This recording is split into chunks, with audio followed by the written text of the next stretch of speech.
Hello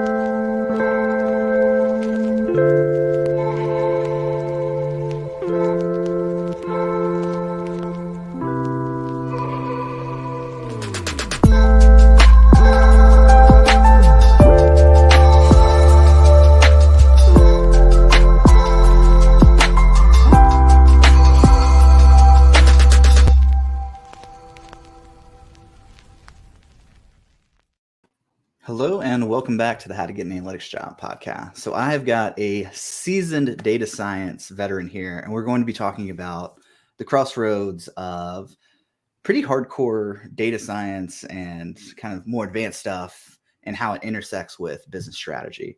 So I've got Vin Vashishta here. So how are you doing today, man? Good. How are you? Thanks for having me. I'm doing great. So we were just talking off air about you've worked across a few different industries. So why don't you just kind of give us a breakdown on who you are and kind of where you came from?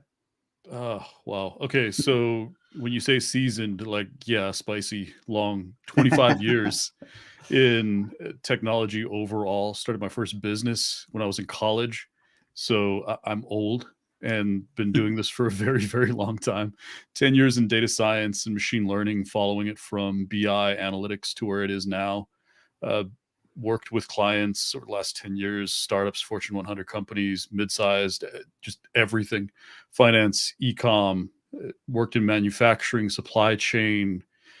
It's been a long, long ride, but my area of focus kind of quickly shifted from just doing data science to the only way I could get anybody to do advanced projects, and the projects that weren't like reporting all day, every day, was to get in with the C-suite and start talking to senior leadership and senior executives and say, okay, look, this is what you're using data for right now. And it's like 1/1000th of the amount of money that you could be making. And that's how I ended up getting back into strategy. I got into strategy in 2010 and published a few things in 2012, 2013. And I got pulled back into strategy because I had to justify the expense and all of the things that you have to do in order to operationalize and monetize data science and machine learning.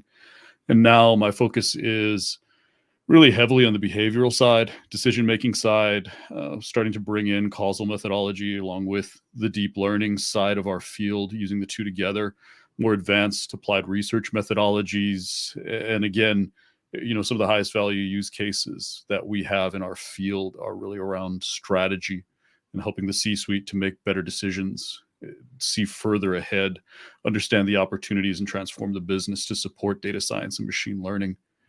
I'm doing a lot. Yeah. I'm beginning to realize every time I do one of these intros, I say to myself, maybe I should back down a little bit. Maybe it's time to do less. Yeah, I feel the same way because I've got a consulting agency, a podcast, I teach. I just launched a business apprenticeship program, which I kind of wanted to get your take on. Because I mean, have you ever heard of that concept? You've probably heard of like a apprenticeship for like welders or electricians, but what about in the business space? They don't call it an apprenticeship, but definitely I've heard of a lot of these types of programs where they're hands-on, because that's the big rub, right?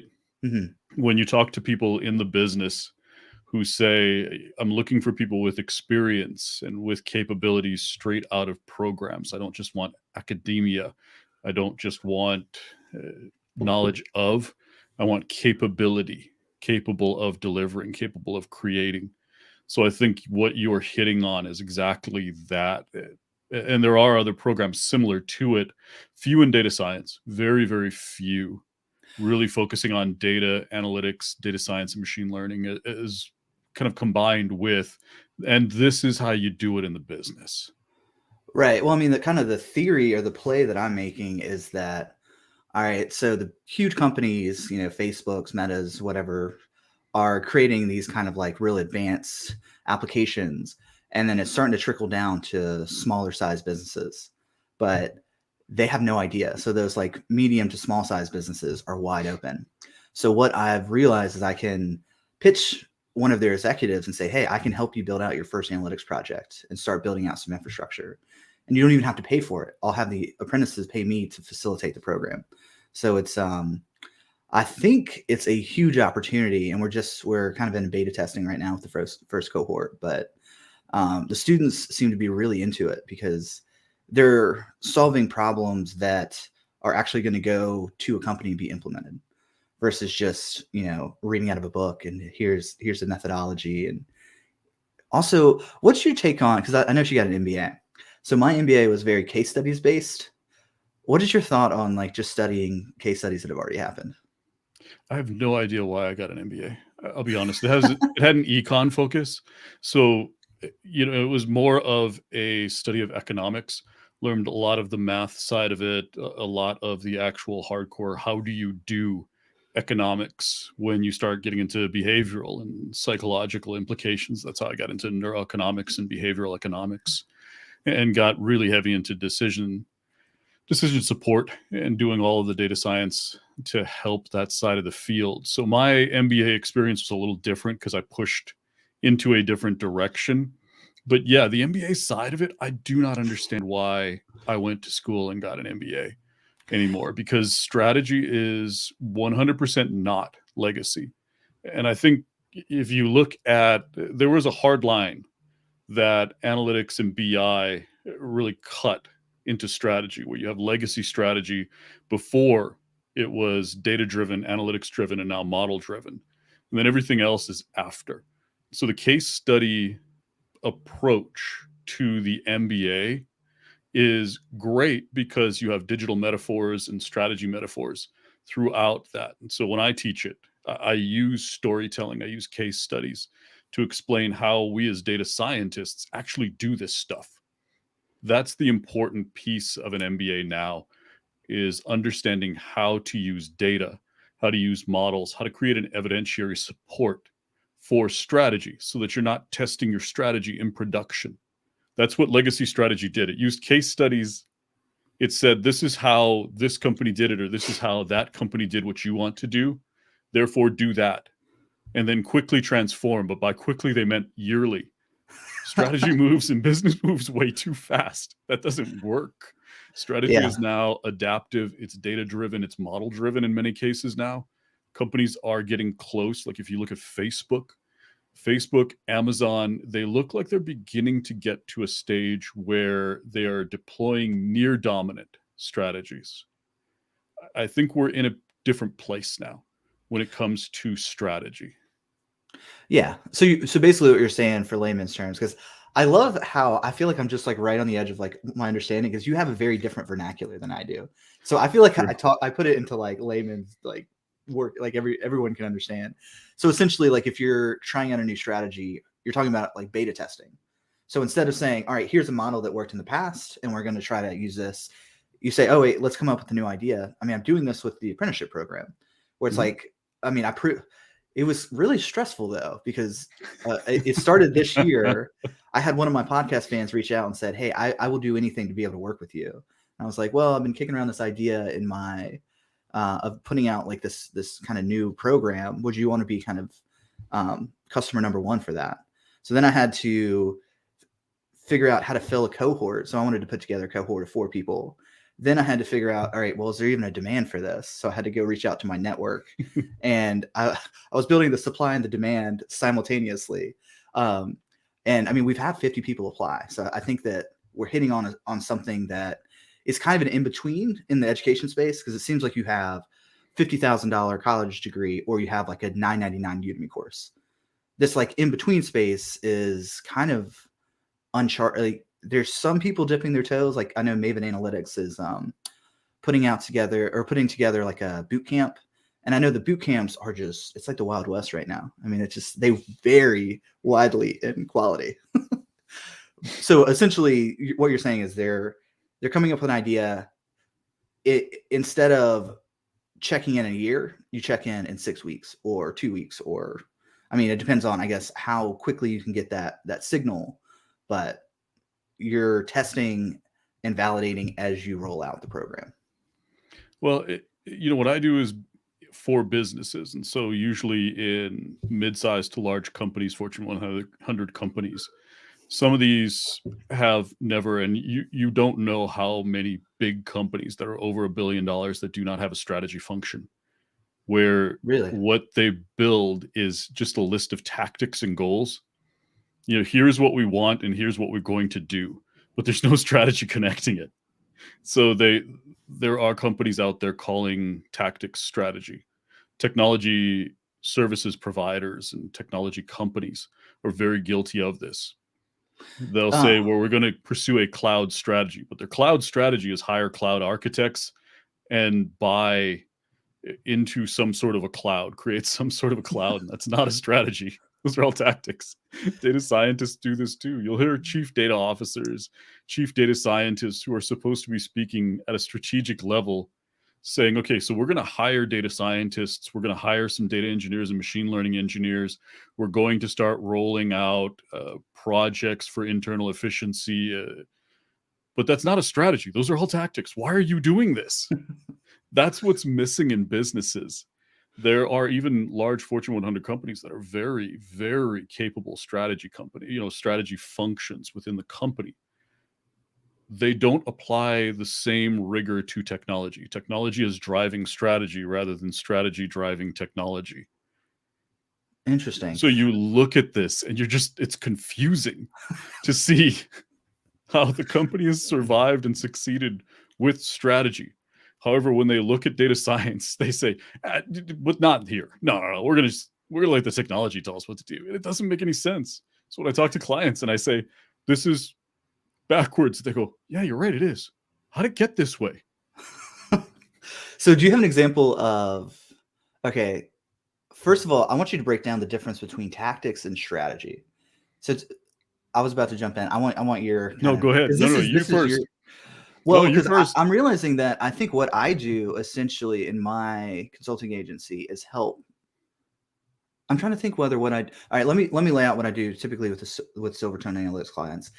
They will come to me and they say, we got all this data. We're just doing like nested pivot charts. And this is how we're like looking. So what I'll do is I'll put together it's like a sales interactive dashboard in Tableau.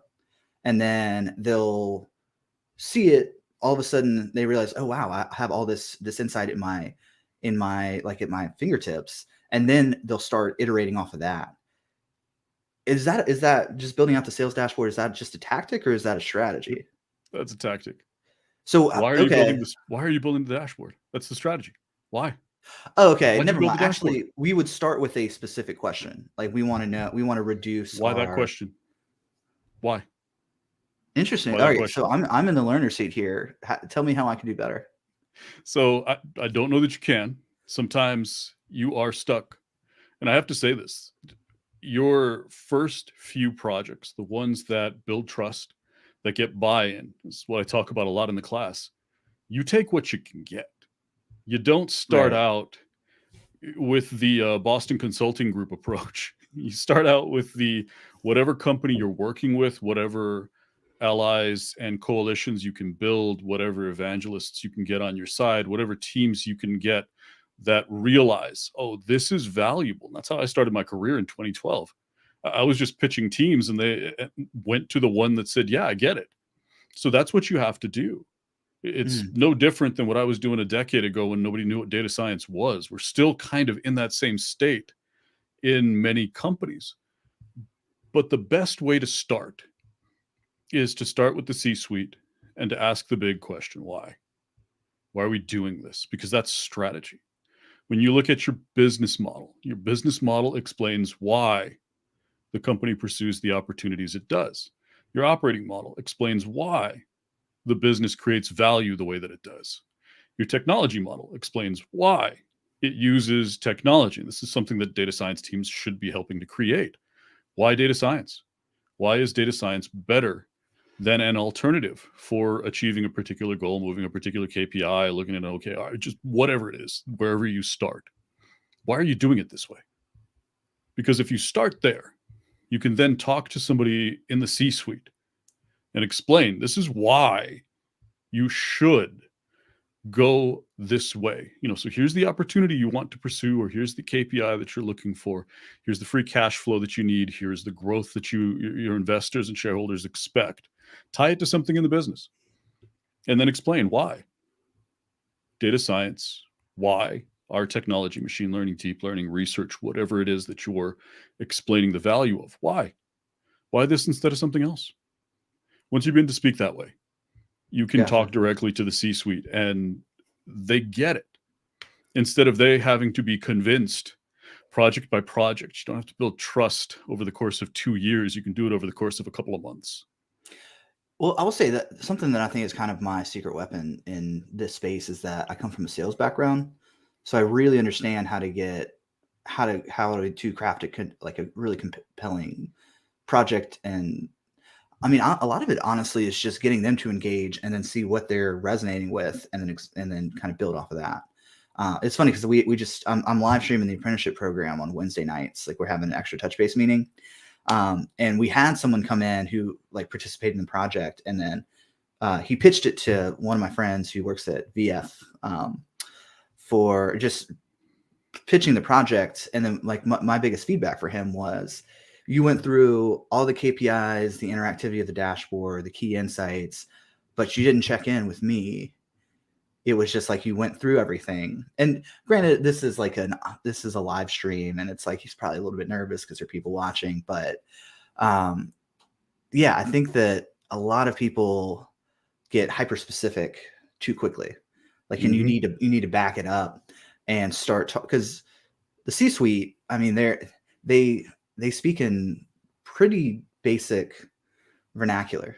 I think a lot of the data science people have like all of this jargon, and it's funny because I don't really swim in that lane, so it overwhelms me. So I was a little bit, I wouldn't say anxious, but like I've talked to a few people who are like into machine learning and AI and stuff like that, and it's hard for me to like track sometimes because they're using these terms, and I'm just like, what does that mean? And I think what you'll understand is there's two C-suites. There's the C-suite that you see because they're looking at you and they're saying, okay, I'm talking to a tactician. Mm-hmm. And so I'm going to have to fill in my own blanks. I'm going to have to figure this out myself. I'm going to have to navigate a lot of this on my own. Some CEOs and at that level, you have some who can, most can't. So most get a presentation like, here's the KPIs that we're going to be touching. And they go, okay, I kind of get it. I kind of see the connection between what you say you're going to do and what I'm doing overall. If you turn that conversation around and hear it from my side, where I'm advising the C-suite, or they come to me and they say, okay, so here's the presentation that I got. What does this mean? And that's what's happening behind the scenes is you have, and I think most surveys say that around 60 to 70% of C-suite senior leadership companies in general are trying to figure out what to use data science for. So your side of it, you're seeing them say, oh yeah, no, that's awesome. That's great. Why don't we do a little pilot project? But to get to the point where you can monetize is a really long process if you can't connect it to value. Okay, this is interesting because I think I think this might be, I might have just pinpointed the confusion. So are you talking about monetizing like selling data? Oh yeah, selling data and then selling models. Okay, so I'm talking about, I am building out analytics infrastructures internally for teams so they can use that to make better decisions. Yep, and that's part of what I do too, because you're looking at that touching core strategy. Okay. You are now, as you begin to make better decisions, you go from guessing about your strategy to having a deeper certainty, having at least an evidentiary support for the decisions you make, and then connecting decisions to outcomes so that Right. you're not just making a decision in the dark and saying, well, it looked like it turned out all right, but actually giving the decision makers insight into the complex systems that they interact with, because that's the deeper thing that models can do. And that's why we're valuable as data scientists, because we can model business systems, reduce the complexity of interacting and making decisions about those business systems, which are customers, competitors, supply chain, ad performance. I mean, it gets granular, it gets very, very high level too. Once you start giving decision makers that data, once you start teaching them how to make decisions and interact with models to improve outcomes, that's the highest value that we deliver to the business, because now you have a data-driven and eventually model-driven strategy. It's adaptive, it reacts very quickly, it's forward-looking, it's prescriptive in that it helps make better decisions. And so now strategy and models are informing decisions, which is critical. strategies that don't inform decision making across the enterprise, data that does not inform decision making across the enterprise, it's pretty useless. Gotcha. Okay. Because I feel like I'm like still a little stumped when it comes to.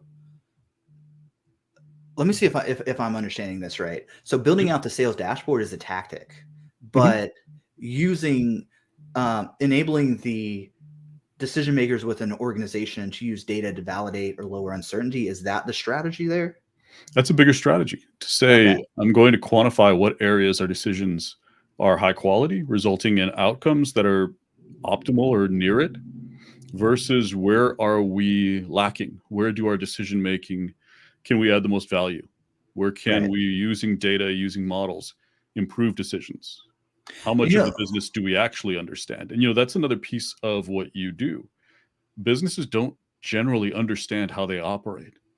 And that's kind of yeah. scary, but it's just reality. Yeah. And data is that first, when you say you're building the infrastructure, you're starting to gather data to help the business understand itself, and that's step one. Without that, how do you do any of the advanced stuff?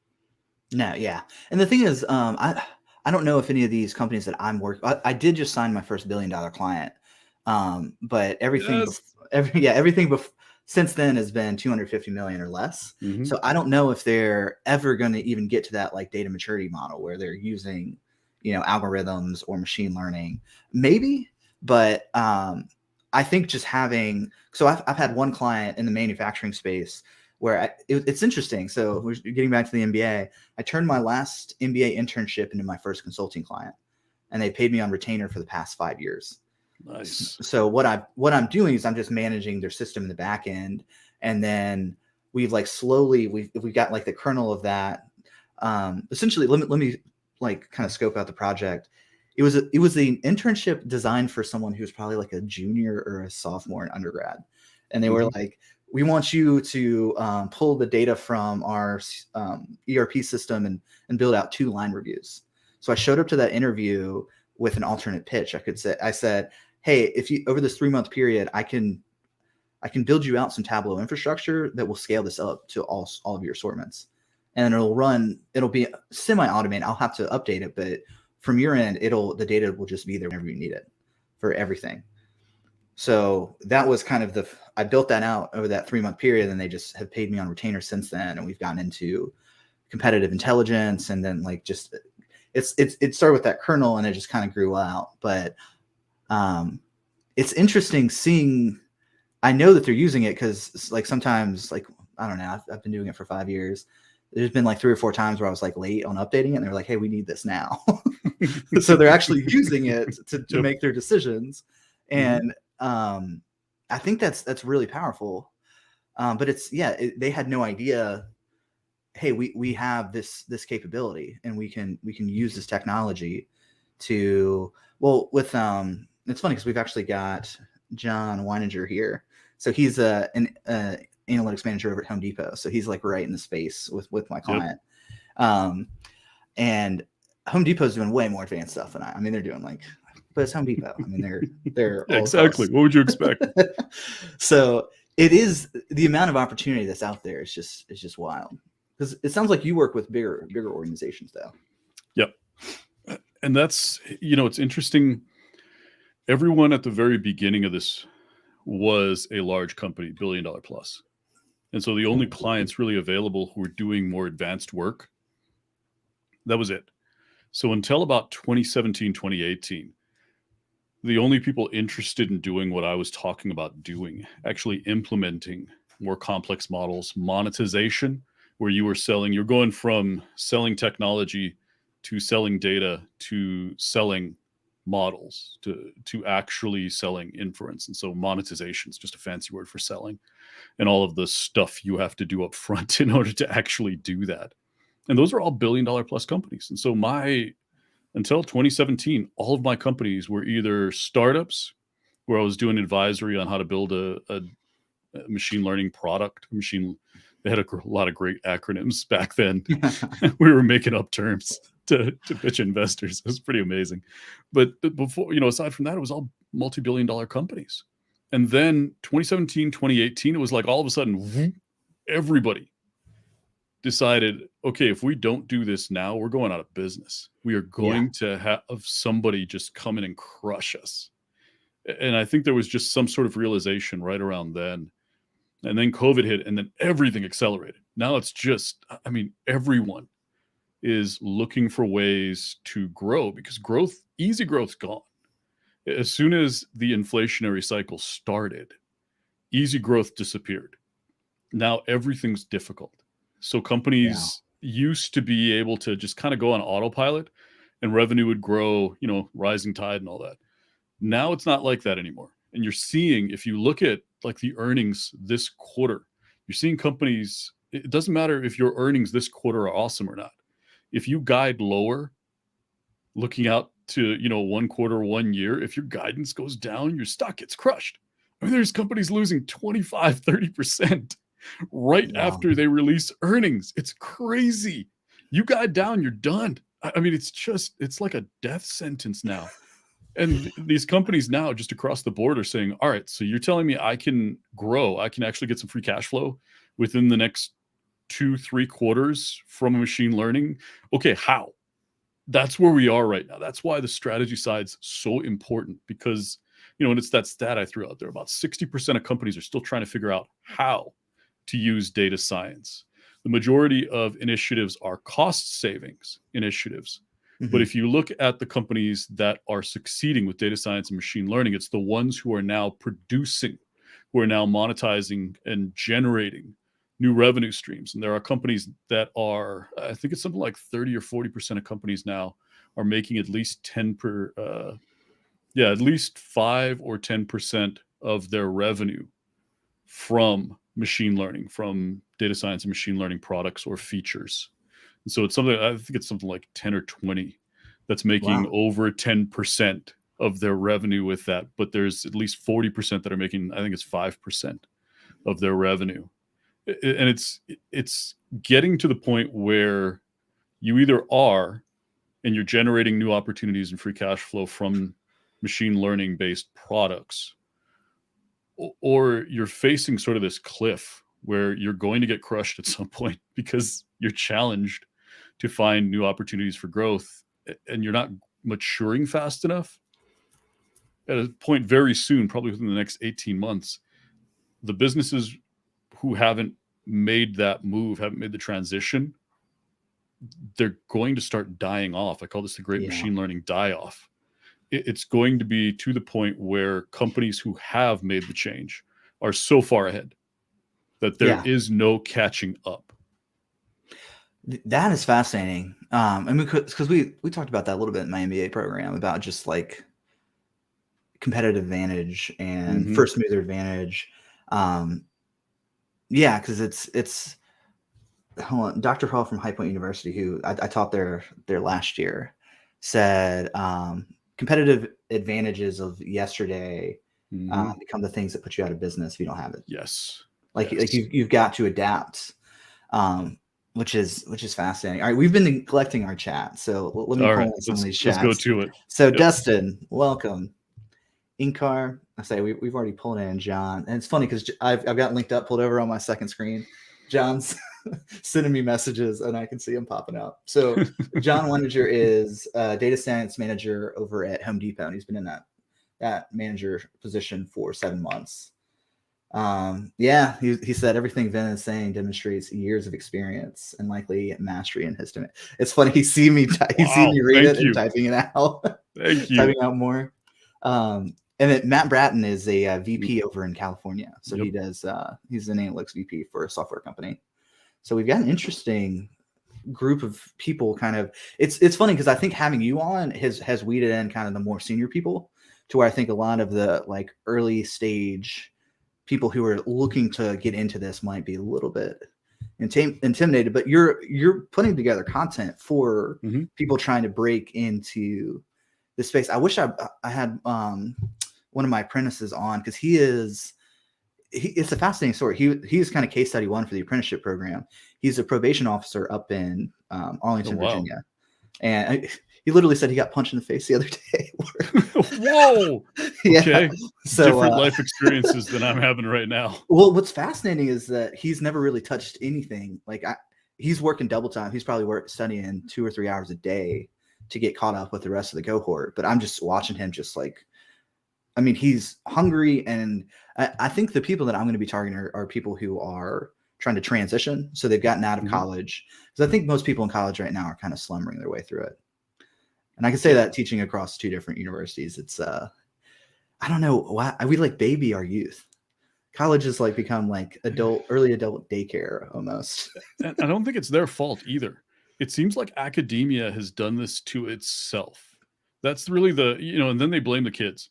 And then they blame the students for it. It's like, wait, no, you're in control. The kids aren't in control. They don't, there's no provost who's 20. They don't exist. Your dean of whatever it is not 15, and trying to get into school, or 22. These are people who are doing it to themselves. And we're hobbling in academia. We're hobbling ourselves by really pandering to more of a narrative than we are to a need.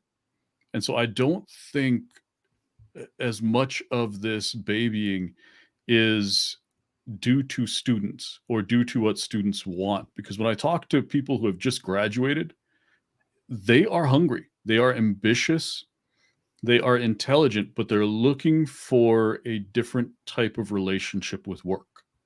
And that's what we should be pandering to. That is what we should be targeting and supporting. It's a new relationship to work. It isn't an easier. I mean, I talk to people who are hustle. I mean, all day. Yeah. I work like 6, 7 willing days a to week. put in the work. Yeah. I mean, I've worked pretty much nonstop since I got into consulting, because there's just, well, I mean, yeah, I do get, it's funny because I'll get burnt out and I'll just push through it, which probably not the greatest thing, but there's so much opportunity right now where it's like, because I mean, and I'm starting to think kind of more at the macro level of what are the trends that are happening. Well, number one, what you just hit on, I think there's massive decay in the higher education space. Yep. So, and it's funny because I turned down opportunities from much larger colleges to work at Greensboro College because I'm on their board and I can actually advise. Like I helped them create a whole minor program over the last 3 years that I'm now teaching. So it's small enough that I'm like nimble and I can start to like roll out programs and then test things that, I mean, a North Carolina run state school is not going to, I don't think they're going to be willing to take risk like that. And also there's all this red tape. But you hit on something that was interesting. Have you heard of Jonathan Haidt? He wrote the book called The Coddling of the American Mind. No, I haven't heard of that one. So he's an NYU professor, and essentially we're treating our children like they're eggs, like they're made of glass, and I think that it's robbing them of just growth. Like if you are constantly laying on the couch and not working out, you're not going to get strong. Yeah. And we're just so, I don't know. Like you've heard of like safe spaces where they have like bunnies playing on the TV screen and beanbag chairs. The kids get stressed out. But I look at that. That's not a problem. You know what I mean? Creating a safe space is good. Creating a supportive environment for learning and understanding that people are stressed, have significant amounts of anxiety because they're living a life that our professors don't understand because they didn't live that. Okay. There are, none of that's bad. What's bad is when we I think it's infantilizing, overextend. Personally. Yeah. I think when we overextend that into challenges, and that's, I think, our fault. And I'm a Gen Xer, so I kind of sit in between, and I don't know, I feel like a layer of translation because I get both sides. I get the boomer mentality and I also get the millennial mentality. And like, wait, what's the millennial mentality? Well, I get warned you are talking to a millennial here. Yeah, no, I get the need for a new relationship with work. That's what I call it. There's a new relationship that we have with work. There's a new relationship we have with each other. And those are, when you look at it from a macro, you zoom out, millennials are redefining their relationship with power. That's what's happening. Millennials are redefining their relationship with power and saying, look, dear politicians, we give you power, not the other way around. You are not in control, we are. And when they look at work, it is very similar. It's a very similar dynamic. Our work is what gives you wealth. We deserve a fair share of that. We deserve to work in more reasonable ways that allow us to have a share not only of the profits, but also a share of life, because we don't work to live. That's not the relationship that millennials have with work. It is a completely redefined relationship with power. And it is saying, Yeah. look, there are way more of us than there are of you. We aren't asking for anything crazy. We're just asking for our fair share. And that gets a lot of people scared because it is a completely new understanding of how power is given, how much power is given. And that's why the boomers are so scared of it, because it is so foreign to them Yeah. to think about it. But if they look at millennials as their kids, all of a sudden it changes the way they think about it. Like, it should be easier for their kids. That's what we've all been working for, is to give kids a better life than we had. I So it think should this be is the first easier. generation though where that's not the case, at least in America.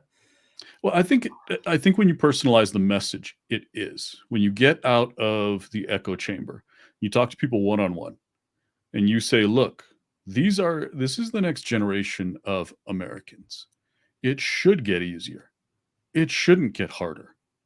That's not the point. The people who fought World War II didn't want your lives to get harder. They didn't Mhm. want you to have to fight wars too. They fought that war so you wouldn't have to. They Right. built infrastructure so that you could build all the amazing things you have. And you built infrastructure so that millennials could build all the amazing things they have. That's the point of this. We're supposed to Yeah. be making things easier and better. And people should be working less, not more. We shouldn't be working 60 to 80 hours a week. We're looking for trying to get people to work 20. That's where Okay. we should be moving people. Well, okay. So this is an interesting concept that I've thought a lot about. This concept of work-life integration, Mhm. to where, okay, so the podcast is big enough now that I'm like starting to get recognized like at the gym, and there's a significant amount of people like in Yep. Greensboro who listen to the podcast. I've Mhm. started going out and like organizing, like going out and getting drinks. And that's like, it's networking, but it's also social, but it also Mhm. serves a business sense for me. And that like I'm building that community that we were talking about off air. And it's like it doesn't feel like work, but in some senses it is work Mhm. though. But it's almost like it's been integrated with my whole lifestyle, like my whole setup. Mhm. Which I am working. This is probably the hardest I've ever worked, but I'm not. It doesn't feel like a struggle as much. Well, It's you're like working to build I'm equity for being yourself. pulled versus being pushed, if that makes any sense. Well, right, but you're building equity for yourself. Yeah. And that's the millennial mentality. That's the Right. hustle mentality. Is don't build equity for someone else, build equity for yourself. And if you're Right. working for a company, and you see this a lot in technology, there is a share of equity. The majority of data scientists' compensation now is often in stock grants. It's often in bonuses based on business performance. And so it's a share. That's the concept. Is Right. while I'm creating equity for the business is also creating some of that equity for me. Well, it And is that's the new interesting. concept. Yeah, because you gotta separate yourself from exchanging money for time, because Mhm. that's how you can like actually start to build scalable income. Yes. So I mean, and it kind of this goes full circle to kind of like what you're talking about, like monetizing Mhm. data, Yep. to where like, and see that's what I've realized with the consulting on my end is that I am burnt out on consulting because it's Mhm. very detail oriented work and it's stressful in a way. I mean, it's kind of fun in that like I get to work across all these different industries and I have to solve complex problems, but at the same time, like I'm a little bit worn, which is part of the reason why I wanted to like take these leads and just say, all right, apprentices, you guys are young and hungry and full of energy. You go figure it out. Like I'm giving them like that 1 month of like education beforehand, so they've got the tools. But I've been shocked at the ability of my students to figure out complex problems, and it's almost like so we're just going into spring break this as of today. That my all my students are in spring break, but class yesterday I have I have them working on a pretty complex project with one of my former clients where they're combining HubSpot data, Google Analytics, and Salesforce data. So we're having to figure out how to combine all those data sources together. And it felt like we were just like playing on this. Like I had to like whiteboard it out and had all these questions, but I mean, they got so into that because it's like, I think the typical professor model is here are the concepts. I'm going to dictate to you the truth of the matter. So we're here. I'm like, I don't know. We got to figure this out. And we're working on it together and it's collaborative. Well, and that's where, I talk about this in my Substack a lot. Great data science starts with a question. And you have to then take that question, break it down into smaller questions. And the great thing about the causal framework is, here's the data you have. That's what you know. Here's your question. This is what you want to know. And if you use causal approaches, you can, with those two, figure out if you have enough knowledge to answer your question. If you have enough data to actually start to understand the causal relationships and do a little bit of causal discovery, begin to create those deeper connections. That's why I say it's so important for us to be working with senior leadership in the C-suite, because they're trying to understand the causes behind the way that their customers buy, the causes behind the way that customers adopt products, the causes behind how their competition decides which markets to enter and where, how to set their prices. And all of this is a very, very complex market. And the complexity is too much for any individual in the business to handle. There's too much. But data science models can begin to manage the complexity within the model and then present to senior leadership. And this is what you're talking about with the dashboard. You're beginning to break down the complexity that people work in. And you're presenting data to them from this very complex system. And then you measure their decisions. What did they decide? And these are decision chains that go from one end of the business all the way down to the front lines. You got to follow this decision chain all the way down, find out what the outcome was, and then say, okay, this is what happened. What could have happened? What was the best possible outcome that we could have had? And then you go all the way back and you say, okay, we're going to provide you different data this time. Now, it's almost like an A/B test. I'm going to provide you different data. This is based on my new model of these complex business systems, customers, competitors, pricing, whatever it is, supply chain, and it's across the business. Based on my better understanding, because while you've been making decisions, I've been improving models. I've been at work in the lab to try to get these models to be better. And I understand the relationships. I understand some of the causal mappings better now. So here's some new data. Let's see what happens. With this new data, do your decisions get better? And this is the faster the business learns, and this is the strategy side of it. This concept has been around forever. The businesses that succeed, that grow the fastest, learn the fastest, adapt the fastest. So it is really learn, adapt, and implement, and then teach, and then go back. And it's a feedback loop where it just never stops. And your data is now, your models are now part of that. They are part of the learning, the applying, and the teaching. Interesting. Which being nimble like that is really tough. The larger your organization scale, it's like I'm a startup right now. I'm like a little tugboat. I can just weave in and out to where, I mean, IBM, for them to like pivot their strategy. I mean, it's like it's like the Titanic trying to shift that. I mean, it's. But look at how fast Microsoft did it. Microsoft went from we're in trouble to we are cloud first to we are AI first. And Satya Nadella took them there. He implemented everything from a transformation standpoint that was necessary because he saw it. He saw the blueprint. That's really impressive. It's funny because I feel like if this were 6 months ago, I wouldn't have wouldn't have triggered that with me. But so one of my former business partners is now the president of a company here in town. And he's come in and just completely changed the culture. It is like being a savvy politician. Like being able to garner the trust and the faith of people and then having them actually act out your vision. That's a strategic leader. Yes. That is a huge, because I asked him, I was like, hey, what's your secret? And he said, number one, it's culture. We've got to get the right people in who have the right attitude, and who are kind of aligned with what I want. And then number two was structure. I can't remember number 3. Oh man, this conversation was a while ago, but really that whole cultural conversation was fascinating to me. Well, that's core to transformation. Yeah. Yeah. And well, it's interesting because like I feel like all I've been doing is just scrambling in the moment, trying to figure out problems, or I'm not gonna be able to pay rent. And that's been like the last 5 years for me. Reactive. Yes, Yeah. reactive. Yep. Yeah, I've been reactive to where like now I've got a stable base income from some of my passive revenue streams. And also I have, the income stream stacking up to where I can have something come at me. And it's interesting because it's like it slows it down to where I could go this way or I could go that way. But I pause and think about it in real time during talks, which is yes. I'm starting to That see is it the now. strategist. That is Yeah, the I'm starting to see strategist it. coming out. Because the first thing that strategy does is it enables you to consider opportunities and decide first, and this is where you are in the strategy mindset.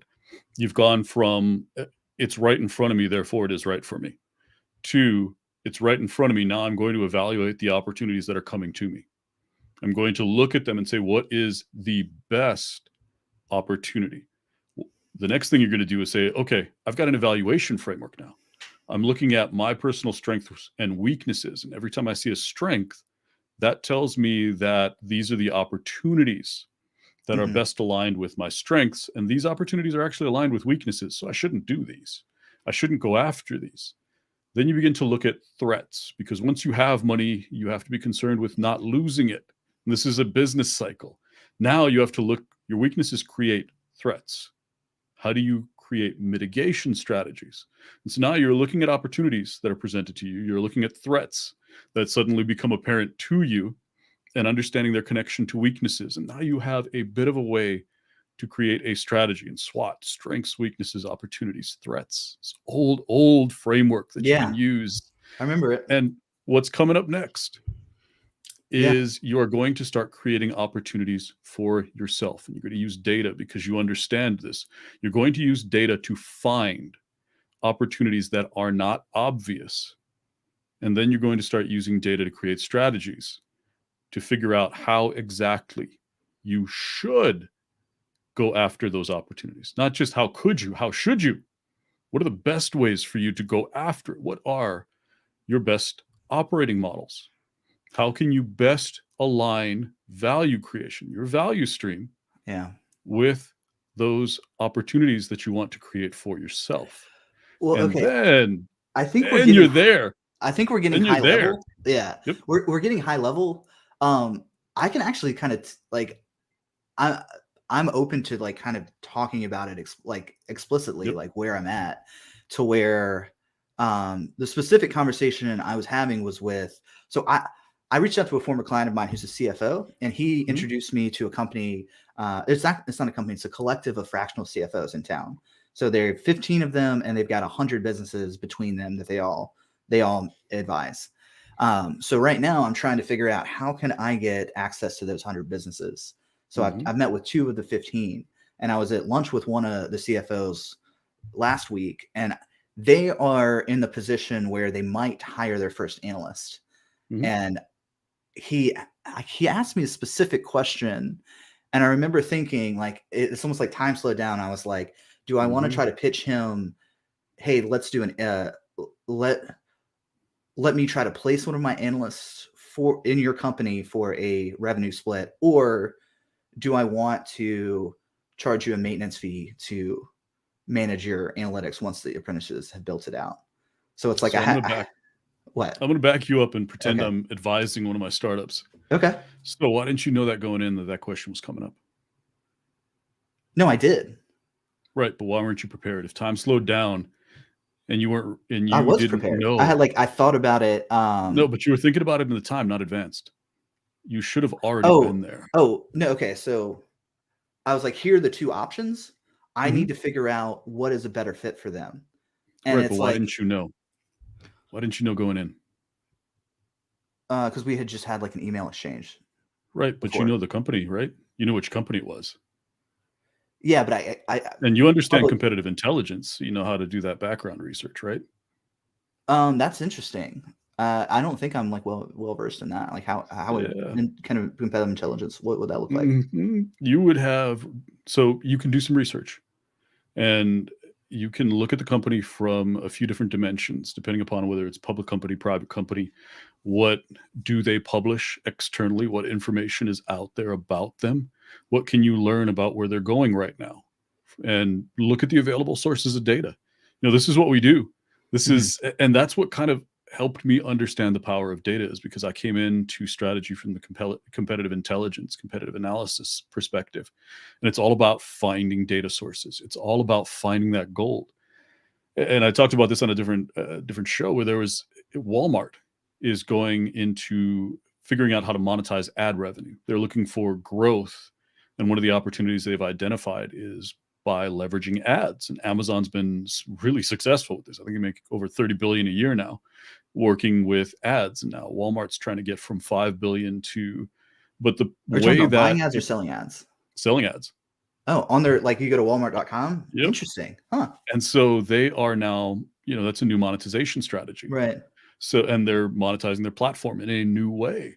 So they're, and using machine learning, obviously. There's machine learning under the covers of this platform. This platform is now leveraging the same models over and over again. And I talk about this a lot, where the same model is now a capability.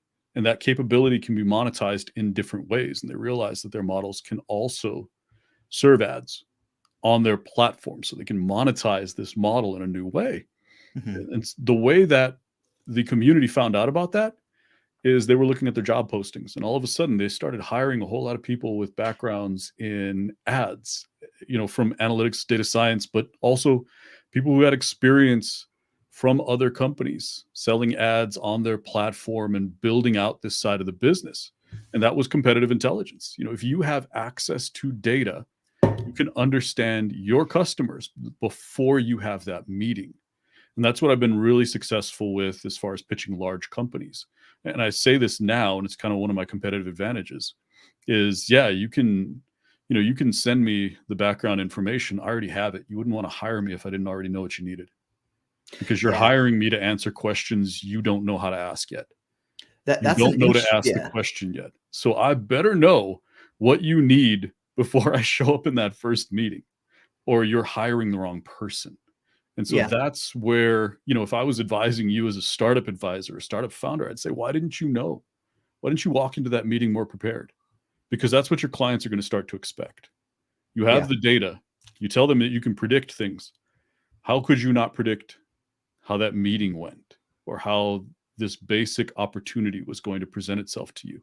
Why didn't you know more? Well, a few things. Well, number one, Mhm, this is a brand new beta test. So this is mhm, literally the first potential partner business that I've talked to. So I'm trying to get a feel. I mean, there's a lot of factors. So number one, mhm. should we target apprentices in person to then place them full time? And then what we can do is just negotiate. Hey, if you hire one of our analysts, we'll get a percentage of year one revenue. Or what I could do, another option is you'll get your analytics infrastructure, the first bit of it built out for free, and then we'll just charge you a maintenance fee, and you'll get a set Pricing amount of model. hours. Yeah, So you don't have and a then pricing model yet. what? How do you build a pricing model? Right. That's something I've got to think through. Like we're still Yep. kind of in that like incubation But that's data. You can phase. gather data about how your customers would react to one pricing model versus another. If you want Right. to go customer back, which is kind of sounds like what you're doing, is you're doing market research Mhm. while you're trying to get business. Why not do it in advance and decide why you would go with one versus the other? Which one plays to your strengths? Which one plays to the market need best? Which Right. one will position you? Which one will give you a competitive advantage? Which one, and so there's this, you can go market backwards, but you can also go from a value perspective. Like, we can create value in this way. And that lends itself most to one particular pricing model versus another. You could even go subscription. You could go tiered. I mean, there's just so many pricing options. Right. And again, it's data. You're going out and gathering the data and deciding from a strategy standpoint, what data do you need? Because you can go from business model forward. Because you've already identified the opportunities that you want to pursue. And you're saying, these are the ones I should pursue. These are the best opportunities for me to pursue based on all of these opportunities that I have available to me. And you've used data to figure out what opportunities are available. You've used data to understand your customers' preferences. How do they Right. want to pay for this? What is the driving need? And how much value can you give to them? When you talk about marketing, how is their language structured such that when you present to them, it aligns with their strategy, their language, and they understand your pricing model based on what they're going to get, their ROI. And the Mhm. strength of their need drives your pricing model because it adapts best either to your business model or to your customer's perception of value. I And so think you can see yeah. how, you've got multiple ways to build a pricing strategy out. Yeah. And what you're doing right now is kind of beta testing Right. So 2 I'm different beta ones. You're testing A/B the testing. MVP right now to see if I even Mhm. have a pretty baby, so to speak. Because it might, Yep. I mean, I a surprise problem that I had is that one of the students dropped out of the program because she got an analytics job. So it's like, Mhm. is that a win? Is that a loss? Yep. I mean, Yeah, we're only exactly. 1 month into it, and then there's 2 months left of the program, but she's already got the job. So it's like, Mhm. I mean, yeah, there's like multiple factors. Like, all right, who should we target? Who should we be filtering into the program?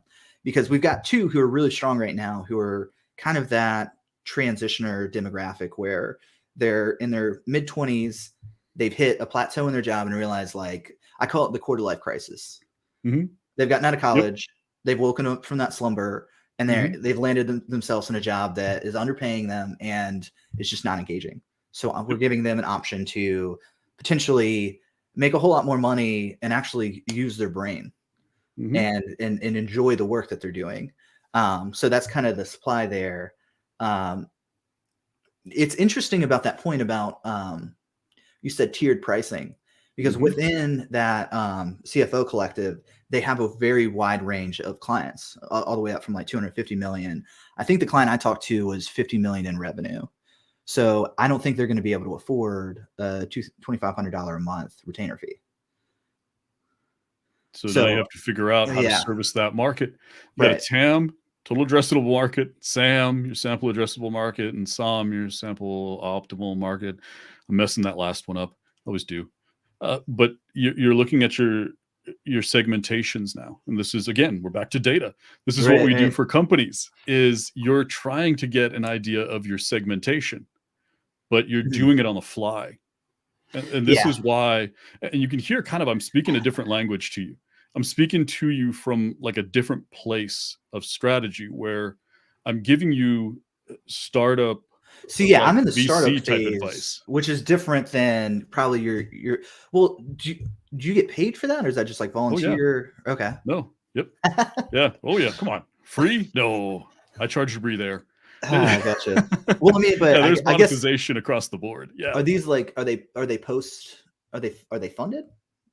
some of them are funded, some of them are just getting out of friends and family. I Okay. think that's is friends and family still are we still using that word? Yeah, I think we're still using friends and family. So 2 of them were just exiting friends and family, trying to get Series A, and they skipped seed. Typically, these guys skip seed now because if you have enough friends and family money, you get to the point where you have revenue coming in, and the only reason why you need Series A is so that you can scale. So you've got something that's actually on the way towards profitable or profitable. Right. And I've done 2 where they were going after Series B. So it was a little later stage.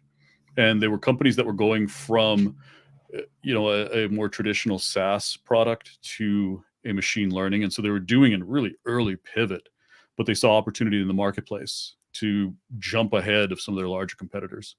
And so those are the 4 companies I've done advisory for. And it's Gotcha. really, it's it's talking to them in a way that a VC typically would.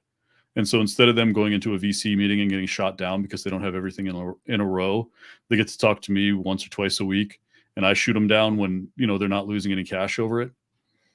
So it's funny you say that. So I went through Greensboro's Chamber of Commerce incubator program. So I Mhm. mean, I've gotten all the like startup, I guess, Yep. tutelage of like total addressable sample addressable Yep. market. Um, she no longer has holes to punch in my strategy. because it's Yep. like outside of her space. So that, maybe we could talk about that off air of like potentially like maybe hiring you to help me Hey, work through hey, some of this. maybe. You see, Because we yeah, monetize everything. We're all over the place. well, because I need I don't know. I feel like I'm in this blue ocean with this like kind Yep. of because I've had I think around 600,000 people take my LinkedIn courses, so I'm getting Mhm. leads come in from that. Yep. But it's interesting, like seeing how the whole LinkedIn learning thing works. It's edutainment. It's Mhm. almost like a sitcom combined with analytics, and Yep. it's really fun and upbeat, but it's not very informative. You know, and it's like you get a like nice little shiny badge, but it's casual, I would say, you Yep. know, to where like I would even say college is kind of casual at this point too. Like a Some of serious yeah. program where you go in, because I went through, I would say, like the hardest version of that to where I had to figure out these data science or analytics problems, or I don't get paid and I'll pay rent. Right. I think that's Yep. probably too hardcore. I don't think most people have the stomach for that. And I mean, honestly, like I paid a price with my mental health and sleepless nights and that kind of stuff, which Yeah. I didn't It's factor real, that isn't in. it? Yeah, it's Yeah, real. Starting yeah, a business is real. absolutely. People So don't understand that. well, because and it's something that I think is missing in education is kind of that pressure or the hot seat. I don't know. It just seems It's the lackadaisical. reality. You know, and Yeah, I posted something about this a while ago. I said, if college were going to teach you to really do, we would have production environments and real world problems being solved in college. College itself would be run like an educational institution, but at the same time, it would have a business facing wing. Because think about it, you have this armada of talent and they can solve some of the most complex problems from a research standpoint. That's your master's and PhD programs. yeah, Why then partner with a business when you can partner with your undergrads and the low level grad students who are still working towards their master's programs? Why wouldn't you just partner with them and start building stuff? that's And literally that's what your I'm doing program. in my Yeah, capstone course. that's your program. Yeah, Have the academic side of it where you are teaching, but force students to put stuff into production and watch it blow up. Let it die because yeah. There's you not enough learn of that. so much. You Well, learn that's so okay. much. That's what I was talking about with the safe space stuff. It's like it Yeah. feels just too soft, and it's not that you want to be brutal. Like you don't want to be like I don't know, throwing them into like a live fire. Like you don't want Yeah. them No, no, to. no, no, no, no. Yeah, it But I needs mean, to you want to be get an F. some scaffolding. What? No, you want to get an F because you deployed something to production without reading the requirements doc. Like you want to get an F for that. Yeah, And we need to stop making Fs so fatal. You know what I mean? Because if you get an F, like people drop out of college because they got an F. And we need to make it so that getting an F, if you get an A afterwards, that F goes away because that yeah. was a learning experience. Sometimes you have to get an F to break you out of the paradigm You're hitting on of the I real got it. inflation. The Yeah. real inflation that's going on in our country is great inflation. Everybody gets A's now. Hmm. I mean, Well, not everybody. No, believe me, there's some people getting, Fs because uh, they were not built for college or college was yeah, not built for but them. that is after 3 or 4 or 5 like retry or graces, like they're letting and a Yeah, lot but of I okay, don't have a maybe problem not with in that. like the top tier schools, but Yeah. especially with some of these like middle to lower end. Yeah, it's frustrating because it makes everyone else's it kind of devalues the degree. I mean, unless you've got like a name brand school, then Well, and that that's kind the of problem is speaks. that, like I said, the F is fatal. And we talk about this in business a lot. I say this, you have to create an environment where it's safe to fail. And as a leader, Mm, I have to create safety nets. If a project fails, doesn't matter if I had nothing to do with it, I didn't create the safety net. I didn't set the team up for success. I got to learn something as a leader about creating safety nets for my people so they can fail, but no one ever knows. And that's, I joke sometimes, your leaders like the Men in Black, where these horrible things are happening, but no one knows outside Right. of the team that, catastrophe was a day away. No one knows because you have a leader who's sitting there watching, who is capable of bringing other people in to help and creating a safety net so that you fail. You understand why you failed. There's an environment where we don't blame you. Why? Because no one's ever going to know except for us. I And mean, yeah, that's the safety. And as long as you learn, just don't make that mistake again. If you make that mistake twice, you're not going to have a conversation because how did you not learn? right, How did you not see something catastrophic happen and then do it again? That's where I hold people accountable. But the right. other side of that is as a leader, and we don't teach leadership enough in data science and really in technology in general. As a leader, my job is to make sure everyone on my team at any point during the project can fail and no one ever knows. Yeah, and I think there's also this concept of failing forward Mhm. to where like I launched over the summer. I built out my own learning platform, and then I sunk $3,000 over a 4-month period. Guess how many sales I got from that marketing? Yeah, yep, that hurt, didn't Zero. it? Yep, that and, hurts. and it was like, oh, I totally thought that I was differentiated from the market, but it's like, Mm-mm. no, everyone sees your course the same as a LinkedIn learning course or a Udemy course, Yep. except it's 10 times the price point. To where it's Mhm. like, okay, so I took that same structure that I had built, and then all right, let's go deeper into the differentiation by spinning up this apprenticeship program. So Yep. then I took all of that. I could have just scrapped that and said, all right, well, I'm out. I had to pay a developer to build out the website and all the subscriptions, and it's like, no, let's just pivot forward into this. I mean, but this is kind of getting into like, well, I guess do big businesses do that? I was going to say it's Oh a yeah. startup thing. No, everybody does this. Yeah. You see, and that's the thing. If the big business is doing it well, it doesn't have a Zillow moment. Like Zillow is going to fail forward, but they failed publicly. Yeah. So when you look at that, that's why I say like that was a leadership failure more than anything else. How did you let that happen? How did you let it get that far?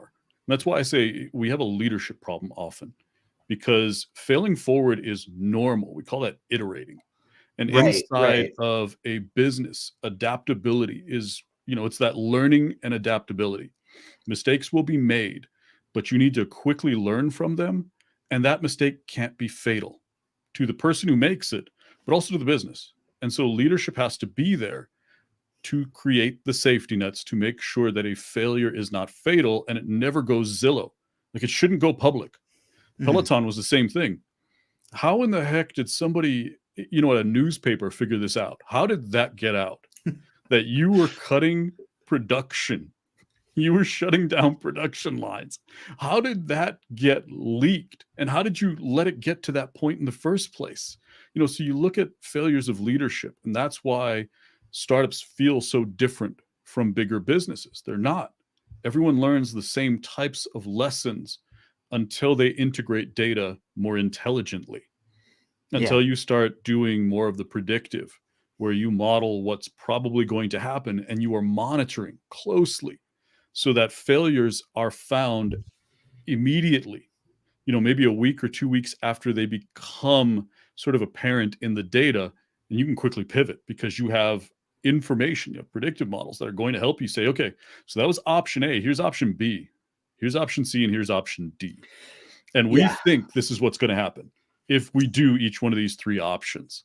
And until you get to that sort of rigor with your strategy planning process and with your adaptability, your innovation frameworks, and all of this other stuff that goes into the higher level strategy, until you get to that point, it's really up to leadership. You got leadership holding it together, making sure that the failures that happen stay internal, no one knows about it, and they don't really have any sort of business impact. Yeah. So, okay. This name is keep coming up in my mind. Are you a fan of Naval Ravikant? No, Oh, you don't not like even him? a little. No. Really? Why? I I love that he inspires people. I love that Interesting. he has brought people up, that he lifts people up, that he gives people this sense of empowerment. I love that he does that. But there's this whole group that looks at his teachings and writings and says that's all there is. And I wish he would advertise, look, this is the front door. That's it. That's it. You're killing one of my heroes here, man. But he's not. I'm not killing him. I just wish he would tell people that in a clearer way. But if he does, it kills his brand. It kills his business. So I understand why he doesn't do that. But I wish there was some way to teach people that the inspirational, happy, sort of revelation type things that happen before you go from a tactical mindset to a strategic mindset, because you have to realize there is something different. You can do something different. You can look at things differently. When he says stuff like, no one will value you as much as you value yourself, he is taking you from a tactical way of thinking to a strategic way of thinking. Yeah. But we don't do enough to reveal, the mechanisms behind the curtain. So he's kind of like The Secret. You remember that book, The Secret? Yeah, exactly. That's what it is. That's what all of these are. Okay, so I call that inspiration porn. Yeah, that's what it is.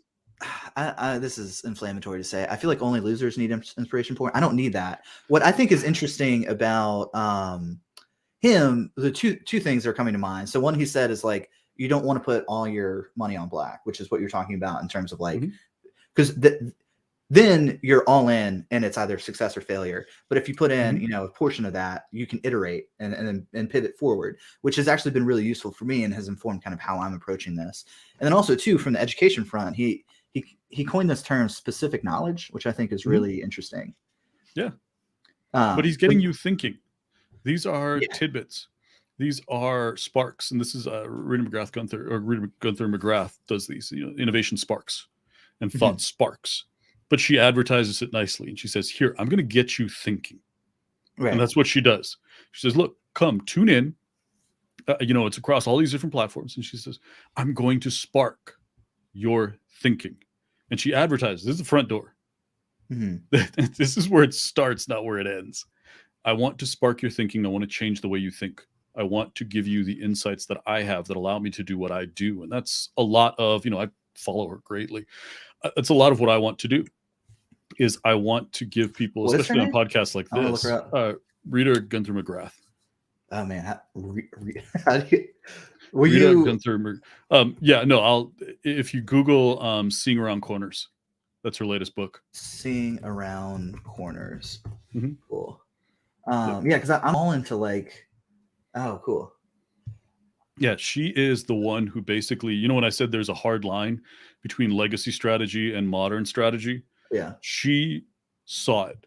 I think she was the first one who did and drew the hard line. Her original book, End of Competitive Advantage, that's the hard line where she basically went slap. Legacy strategy is everything before this book. Everything that's coming next is modern strategy. And here's how you do it. And that was, that's where I say the hard line came from. And there are a lot of other people that I would recommend to follow. I just use her because she's so specific to this sort of niche of what technology did to strategy. But there are two sort of sides to inspiration. And the one is, and this is what Naval does, is he hits you again and again and again and again and again until you finally change your mindset. But people then hold on to the front door and don't realize that, inspiration without execution is the slowest path to victory. It's painful. They say that about strategy. How can you get to victory if you don't execute? That's the thing. And that's what Naval is selling you is inspiration. He is not selling you execution. Yeah. So I wasn't so much inspired by Naval as much as like the whole concept. Well, I think that I took his concept of specific knowledge and then was like, oh, that's what's wrong with college. And then I went on and got on the board, created a minor program where I actually changed that problem and then created. What? You've got the expertise to do that. Yeah. Right. That's the difference. You've got the expertise to do that. Yeah. And so you can take his sparks, his beginnings, and you can move them forward. I wish you would advertise that there was that second step. You have to then move them forward. Because many people are sort of stuck with the secret mentality where if I visualize it shall happen. It will manifest. It doesn't work that way. You create a strategy and then you must execute. See, that's what's tough. That's what's tough about giving advice. Yeah. Yeah. Because we don't advertise that. Are you a fan of Succession, the TV show? I haven't watched that one yet. I need to get Okay. into it, but I just haven't had time. So there's a podcast where they break down the episode and then like bring like, I don't know, they broke like Mark Cuban and then like, I don't know, different people that were in kind of this like Manhattan big business world. Yep. They brought Adam Grant on, who is a like a very famous psychologist. Yep. And he was talking about like the female protagonist and how she has to navigate the business world differently. And it made me realize, like, listening to that podcast episode, that like my advice is good for people like me, for men. But if a woman takes the exact same tactic that I would say, yeah, just be bold and put your foot down, she's going to come off as bossy. Yeah. Yep. And then, oh yeah. And it's going to be off-putting to where it is interesting when you're like kind of broadcasting messages out. Like if you're overly nuanced, it's going to be boring as hell. Well, I'll say something and then caveat it and caveat and caveat it to where it's like that's a bit of a struggle. But it's the creator's dilemma. I call this the creator's dilemma, because you have what people want to hear, and what they want to hear, they will engage with and like. And you have what people need to hear, which is contradictory and will challenge them and explain the complexity of the thing that they're about to take on. And you hit effort discounting, because, when you say the reward, when you say, here is the inspiration, and they naturally see the end and they're like, oh, it's so easy, I have inspiration now. There's no effort discounting. And so they just take the inspiration and they expect it to happen, and then it doesn't. And this disappointment cycle begins to burn people out. It begins to make them not trust. It begins to do some really terrible negative things to people. And if you give them, and here's all the work, they begin the process of effort discounting, because they look at that reward and they say, okay, that all sounds like a horrible amount of work. And I look at that reward differently now, because I don't want to put that's a lot of work. I don't want to do it that way. And so if I am sitting there telling people, this is what you have to do and this is how it's going to work, and I'm sitting next to someone who's just saying, here's some inspiration, this is all you need, here, like my quote of the day and my insight and my inspiration and my spark. If I sit next to that, I lose every day. But the people who listen to the deeper, the more complex, the people who can avoid effort discounting and who can shift from a tactical mindset to a strategic mindset, which is what Naval's trying to do. He's trying to get people to the point where they can read content like mine and get it. That's what he's trying to do. But I don't like the fact that there's no advertisement of the execution. And so you have, people sitting next to each other on LinkedIn who are influencers, and you can't get traction when you start talking about execution. It is. I've had to let go. I've had to do some personal work, because I've interviewed so many people on this podcast, and they're like 10x the reach that I am now, but they're not going as deep as I am. Yep. To where like it's not tiny. It's 13,000 followers on LinkedIn, or 10,000 on LinkedIn and 13,000 on YouTube. So it's not tiny, but these people are like actually listening to an hour and a half lecture, and they're doing the work. And they're doing it. Yep. To where I think a lot of that is a vanity metric, but also too, I wanted to ask you this question. So I took one of those Big 5 personality tests, and I am like 98th percentile in industriousness. Okay. I think that I'm wondering if like the message wouldn't, if you're not industrious, if it's just going to land flat. Well, I mean, with what margin of error? We talk about surveys and we talk about these tests, but we don't talk about them as data scientists. And the majority of personality tests have been debunked by research as pretty much useless. And so you're going to answer the questions towards what you feel your strengths are at a very deep level. And so you're getting a result based on really what you emphasize, not what you are actually capable of, not what you will actually enjoy. And that's what a lot of the research will tell you, is that you are going to get the result that aligns with whatever your area of focus is now. And that's not really informative. You already know that you're hardworking. What a useful test would do And if we were data scientists designing this using a more rigorous research methodology, is to give you some sort of insight about yourself that you didn't already know, to reveal some things about yourself that you may not be leveraging, some strengths you I'm gonna may push not back know on you that have. a All little right. bit. I think that, especially, so we're targeting people with the apprenticeship program who are going from another industry into analytics. I think giving them something tangible to frame up their personal narrative is useful. It could be. Yeah, so I'm using it as a conversational tool. Yeah, So like it could be. I am 99th percentile in extroversion, and Mhm. I actually have to talk to think things out. So it's a natural fit that I would become a podcaster. So you're using it as like little conversational blocks to be able to craft a message to, well, tell me about yourself. So I'm kind of fitting it into a framework, if that makes sense. Yeah, but I look at it as, why wouldn't we use a better tool? Why not design a better tool?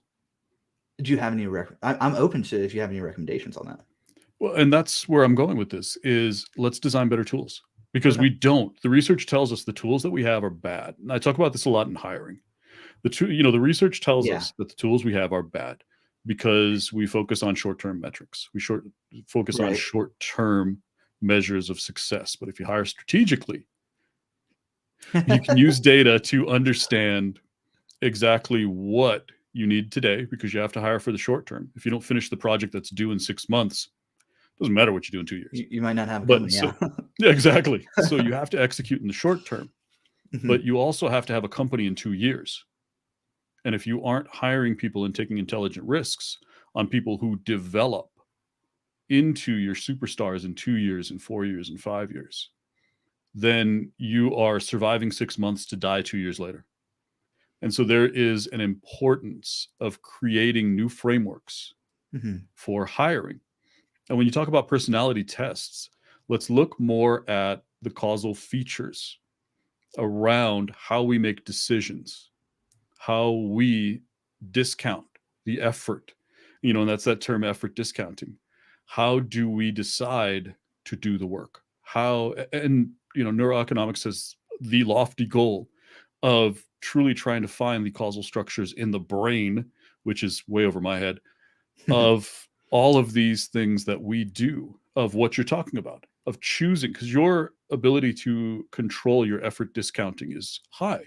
If you're able to work for a year on a project consistently, you are seeing a long-term goal, and you are not discounting the effort happening in month and 1 and 2, not discounting the effort of no one's engaging, no one's buying your class, no one's doing all of these things. You're not getting that Well, instant it's instant like this. I have this gratification. drive to just create, and And it that's, like yeah. pulls me, and it's like I have this energy, and it's going to be Mhm. thrown off anyway. Anyways, I might as well Yeah. focus that in a direction. Um, and Right, and also, I mean, that's the I think it's personality you wanna socially. understand. That's the Yeah. part of your personality you want to understand. That's what you wanna be testing in your students, because that's Right. what's made you successful. That's what you're creating the program around, is for people like you, and that's the beta of every startup's product, is the startup founders create the product for the problem that they probably had, and this is a lot of ML ops, is we Yeah. create tools for the problems we as data scientists hated and had to solve ourselves. And so we create a tool because we realized there's a bigger need within the marketplace. And this is where you start. And so the most effective personality test that you could do is the one that would help you understand how people will react to your content, will react to your curriculum, and the way that you built this, because you built this to be hyper effective for people with that drive, with that ability to work, to focus, to You know succeed. what I see it as? And this is going to be totally like buzz catchy. It's the antidote to the core life crisis. Yeah, and that's true. Yeah, you've Yeah. designed it for that, and Yeah. that's really what you want to. When we talk about target market, when we talk about fit, when we talk about brand is how people feel every time they interact with your content. Brand is how they Mhm. feel when they walk away from that interaction, and so that's what you're building. If you look at my brand, mine is for senior plus plus. They're people who have gotten to the about 10 to 15-year point in their data science, machine learning, analytics, technical career, and they're in sort of a similar spot. where they're like, okay, I got to go someplace else. And no one knows what that is. So I got to figure this out myself. Like, I have to create my own opportunities now. I have to create my own shots. And there are multiple paths that they can take. And I'm teaching the strategy path because that opens the most doors for people. But I'm also going to be teaching about leadership. I'm going to be teaching about a number of different ways that people at my point, or the point that I was in when I transitioned into data science, how they can go from the point in their career that they were at, or they are right now, to that next piece. And I've created my content specifically for people who faced the same struggle that I did in 2010. Like, what now? And Right. realizing your business has no clue. They don't have a career path for this. They're like, okay, so Right. you're a hyper performer and you could do anything. What do you want to do? Oh yeah, we don't have that. And so they have to create their own opportunity. So are you talking about kind of being like a data entrepreneur almost? And that's one path. Yeah. Starting your own business, becoming an entrepreneur, whether that's a products business or a services business. Yeah. That's one path. And like I said, the reason why I teach strategy is because it's flexible. You True. can go that direction. You can go leadership. Strategic leadership is one of the greatest sources of authority that you can have as a leader. And it'll take you all the way to the C-suite.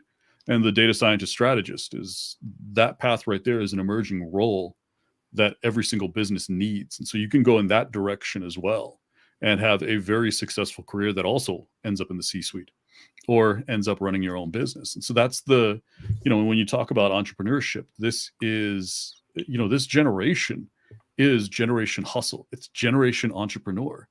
And that's where so many people will end up, is either in the C-suite of a company, growing equity for themselves and for the business at the same time, or building their own business.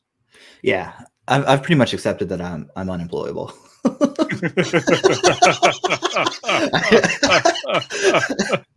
just can't do it. Yes. I'm like, What I used to, what? I had a nickname. I'll share this one. I don't share this one a lot, but I'll share this one this time. I had a nickname. It was Career Suicide. And the reason why they called me Career Suicide is because if you managed me, I was going to replace you. Oh, wow. No one. At one point, near the end of my career, I reported directly to the CTO because no one else would take me. That's hilarious. Well, what do you think that would take me is the one person who had no fear I would replace her. I was reporting directly to a CTO. What do you think? Amazing. What were your advantages? Why do you think you navigated it so well? Because I didn't. I had the Marshawn Lynch approach, and I didn't realize it until Marshawn Lynch articulated it beautifully in a CNN interview, or not CNN, 60 Minutes. He articulated it beautifully because the interviewer was trying to get him to come up with this deeper metaphor. And he said, so what have you learned? What's your mentality? How do you do this? And so Marshawn Lynch just said, I just run through a guy's face over and over and over and over. And he said and over and over, like 20 times, and over and over and over again. Eventually, the guy can't take that. And then I don't have to worry about him. And so, the interviewer goes, do you think there's a deeper meaning in that? And he goes, yeah, run through an inner face, and then you won't have to worry about him no more.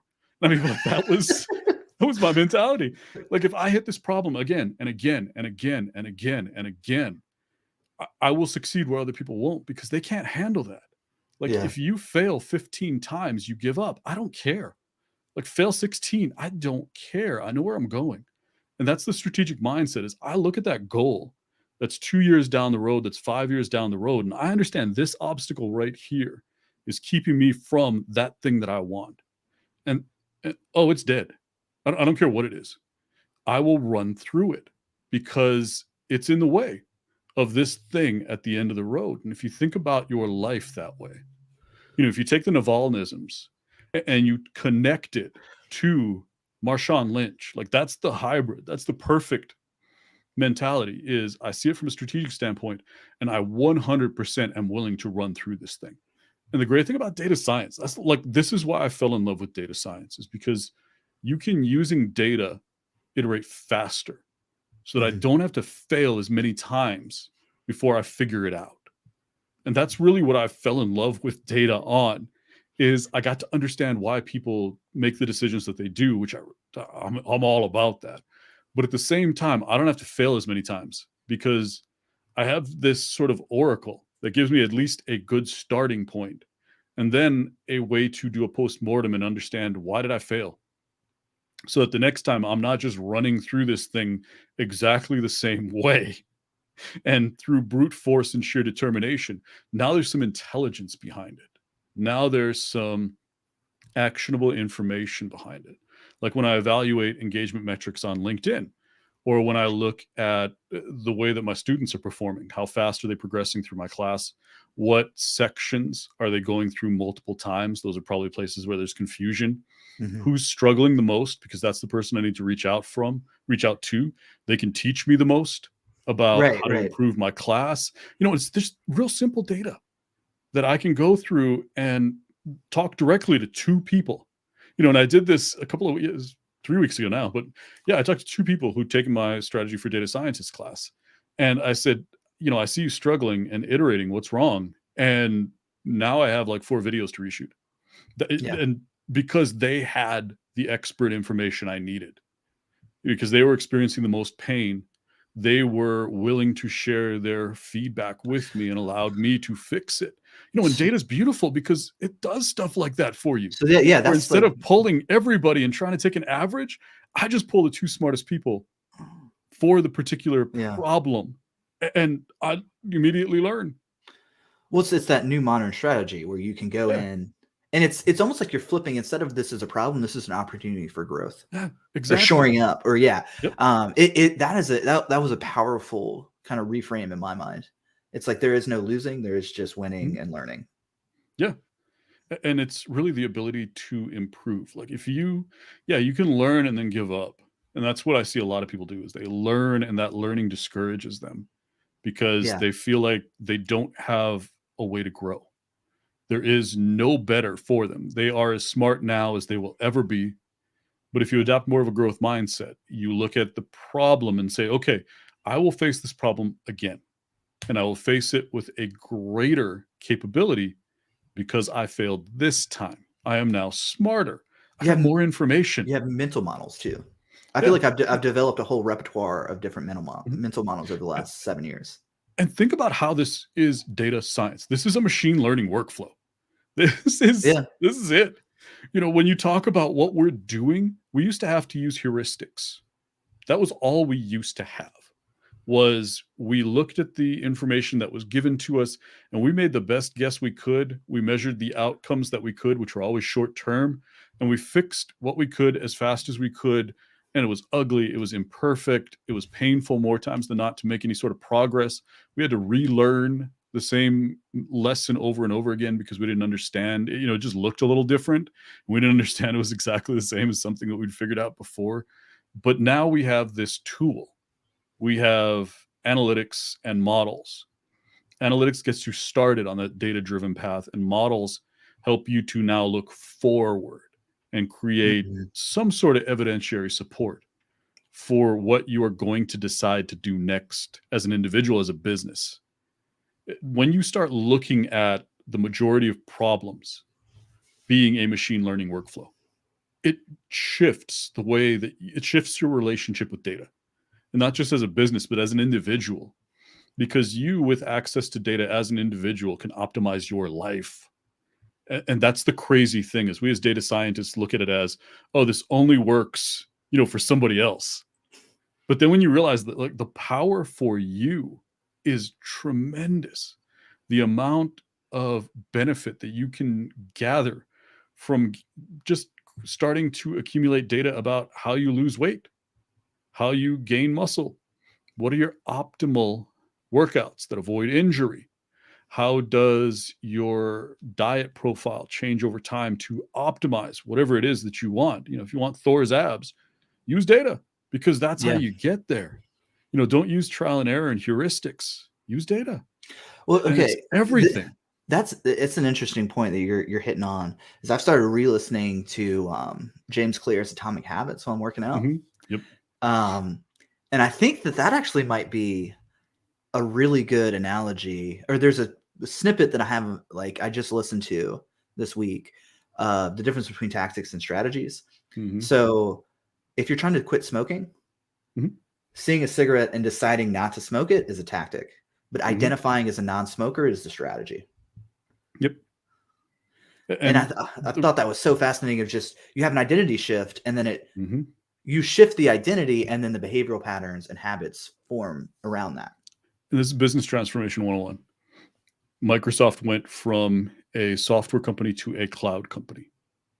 It did not identify as a software company anymore. Satya Nadella, by running the cloud division, basically said, no, we are now a cloud company. We're all in. This is what it is. There is no yesterday. You can't turn around. I'm burning the ships. We are a cloud company. And now, in his role as CEO, we're an AI first company. I burnt that ship. Yes, we are still making money using cloud. But if we continue to look like a cloud company, we will fail. Success will defeat us because we will still be dependent on a business model that leverages competitive advantages we no longer have. That will not work. And so we must become an AI first company. Yes, we have a cloud business unit, but revenue is going to come from this other thing. And that's the exact same thing. You transition a company that way. That's how you go from a startup to an established small business, is you stop being a startup. You start being a business. And I had to do this. I think I didn't I'm realize. right on the cusp of that, and Yep. I feel like so You got to this make is the a decision, huh? That's a tough this, decision, isn't it? well, it's just weird. Well, okay, what I'm laughing at is that I feel like I have chapter headings for each like Mhm. phases of my life, and it's Yep. not like a 3-month period, it might be a 2-week Mhm. period, but the Yeah. chapter heading right now is corporate structures. So Yep. I'm like thinking like, how can I structure this in a way that creates sustainable income instead of Why? I, Don't how. Stop. How? Why? Why are why? you restructuring? Why? Because I'm doing everything on my own right now. Okay, good. Yes, and you can't, right? You can't scale. Right. So Right. scale. You need I'm to trying to scale. scale. Yeah. That's why. Yeah. There you go. Yeah. That's the why. Yeah. I That's mean the strategy. yeah, Scale. that's the Yes. Yes. that's well, because I've realized that actually getting back to that point you were making about Microsoft and switching, Mhm. I used to identify Silverton Analytics as a consulting firm. I think Yep. it's now an analytics education firm. Could be. Yeah, could be. And Why? because it's scalable. Yes. Because Yes. it scales. Like Yeah. it. Yeah. No, but you Um, feel the power of strategy. Like it yeah. informs decisions. That's the power of strategy. It's the power of data too. That's why the two, there's so many business concepts that are, you replace the business word with data or with model inference, and the sentence still makes sense. And so you're looking at you making the transition to understanding that the main driver for your decision making is the goal of being able to scale past where you are. You haven't gotten to the point where you say, okay, well, how would I create this to be optimized? How would I optimize this from day one so that I'm not optimizing for tomorrow's scale? I am optimizing for 5 years down the road's scale. When you look at data science and the way the companies have adopted analytics and data science, they've adopted analytics for that sales dashboard, which is how am I going to use this in 6 months? Mhm. When I come in, I usually have to disassemble all that because that was not optimized for the goals that they have now. And so if a business starts out saying, we're going to adopt data science, we made that decision. We are an AI first company. Now, how would we do this the best way possible? How would we optimize for free cash flow, if that's the goal? How would we optimize for rate of scale? How would we optimize for the highest ceiling, the highest possible scale growth to, like, Facebook? Think about it. What is Facebook's market? Everyone on earth with an internet connection. That is optimal Mhm. ceiling for scaling. And they've developed their business around that. Everything is designed to make it as cheap as possible to onboard a user. It should not cost me a dime as Mhm. Facebook, because that would be a barrier to scale, right? Any of that process that wasn't automated, anything that a person had to get involved with would be a barrier to scale. Think about Amazon pricing. They have millions of products and millions and millions and millions of products. If making a pricing decision had to be done manually, it would be a barrier to scale. Right. And so you think about all of these things that companies do to optimize and to maximize. If you start there, how powerful would that be? Not maximizing scale over 6 months, but maximizing scale over 5 years. Because if you look at what Bezos did and the way he invested in growth, Amazon for a very long, much longer than it had to, was investing so much that it was barely profitable. But investors saw his vision. They realized he was optimizing for what's happening right now.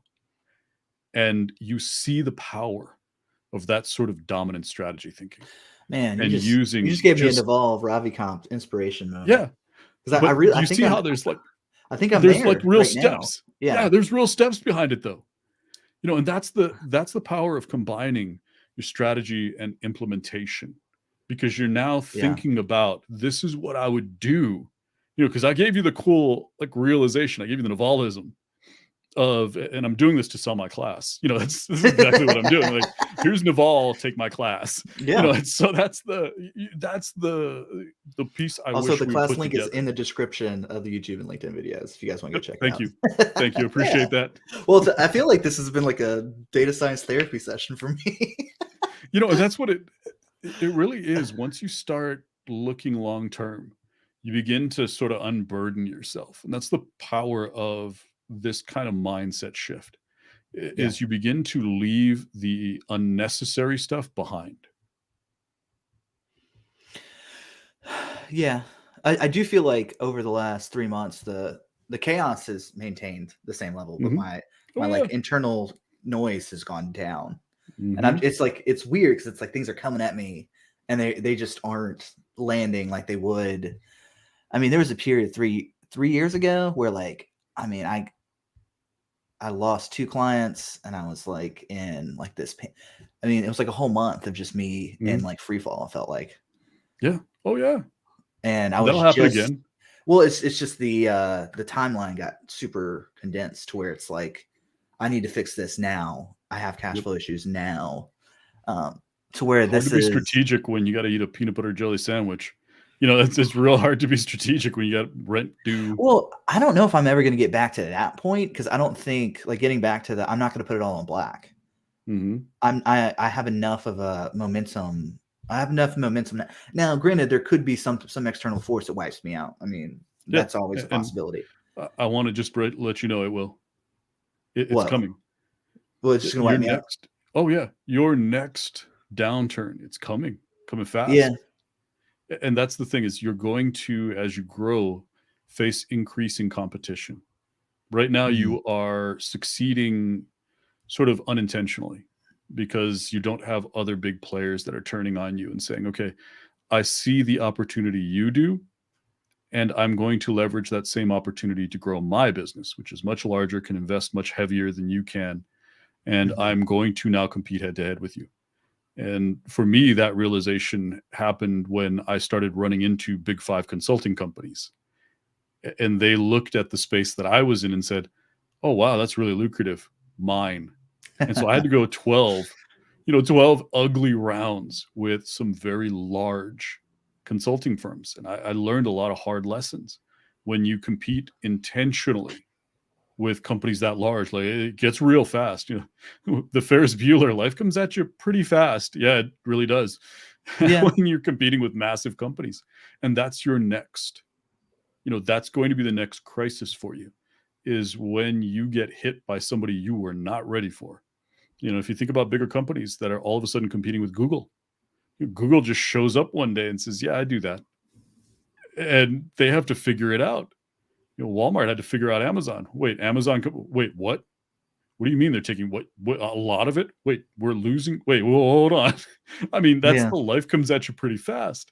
And that's what all of us face in business, in education, in anything, is that you don't think it's going to happen again. You think, I'm in a great place now. That thing that happened to me before, oh, it can't happen again. And then it does. And you have to be just as resilient. You have to rely on all the things you learned that first time to adapt and respond. But when you start thinking strategically, Start thinking, remember those weaknesses.